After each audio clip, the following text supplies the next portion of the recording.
హుస్నాబాద్లో ఘనంగా యోగా దినోత్సవం. మంత్రి పొన్నం ప్రభాకర్తో యోగా. ఆరోగ్య హుస్నాబాద్కు శ్రీకారం. అంతర్జాతీయ యోగా దినోత్సవం. లొకేషన్: హుస్నాబాద్ ఎల్లమ్మ చెరువుకట్ట. ప్రముఖులు: మంత్రి పొన్నం ప్రభాకర్ పాల్గొన్నారు. సూర్య నమస్కారాల ప్రాధాన్యం. హుస్నాబాద్లో ఘనంగా యోగా దినోత్సవం. మంత్రి పొన్నం ప్రభాకర్ యోగాసనాలు. హుస్నాబాద్లో అంతర్జాతీయ యోగా దినోత్సవ వేడుకలు ఘనంగా జరిగాయి. ఎల్లమ్మ చెరువుకట్టపై మునిసిపల్ ఆధ్వర్యంలో నిర్వహించిన కార్యక్రమంలో రాష్ట్ర రవాణా, బీసీ సంక్షేమ శాఖ మంత్రి పొన్నం ప్రభాకర్ పాల్గొని స్వయంగా యోగాసనాలు చేశారు. సూర్య నమస్కారాలు శరీరాన్ని దృఢంగా, ఆరోగ్యంగా ఉంచుతాయని మంత్రి తెలిపారు.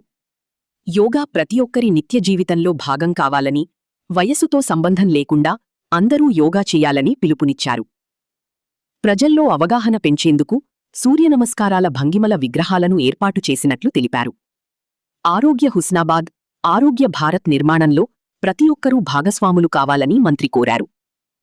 యోగా మాస్టర్ అనిత ఆధ్వర్యంలో జరిగిన ఈ కార్యక్రమంలో పెద్ద సంఖ్యలో ప్రజలు పాల్గొన్నారు.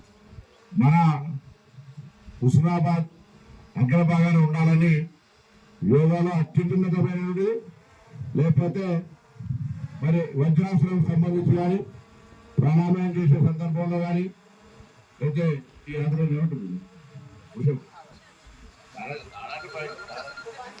కానీ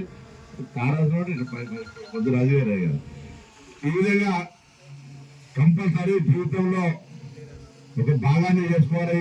యోగా అనేటువంటిది అందరు ఆరోగ్యంగా ఉండాలి.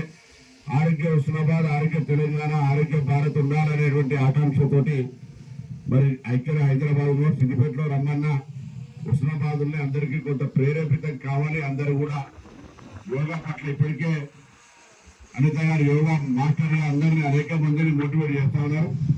మరి అనేక మంది వీరు ధర్మూరు సంస్థ ప్రభుదాస్ గారు ఇంకా చాలా మంది ఇక్కడ యోగా పట్ల ఆసక్తి చూపేటువంటి వయసుకు సంబంధం లేదు, అందరూ చేయొచ్చు. కాబట్టి ఈ యోగా కార్యక్రమాన్ని తప్పకుండా విధిగా జీవితంలో భాగస్వామిగా జీవితంలో ఒక భాగంగా చేసుకోవాలని ఈ సందర్భంలో మనకు సిద్దిపేట నుంచి అడిషనల్ కలెక్టర్ లక్ష్మీ కిరణ్ గారు కూడా ఈ కార్యక్రమంలో పాల్గొనడానికి ప్రభుత్వం తరఫున వచ్చినారు. మున్సిపల్ కమిషనర్ గారు ఉన్నారు, చైర్మన్, వైస్ చైర్మన్ గారు ఉన్నారు, ఏసీపీ గారు ఉన్నారు, అధికారులు, ప్రజాప్రతినిధులు, కౌన్సిలర్ అందరూ కూడా ఇక్కడ ఉన్నారు. మరి మనందరం కూడా మరి టీచర్ యొక్క ఆదేశాలకు అనుగుణంగా కొంత యోగా ప్రాక్టీస్ చేద్దామని మనం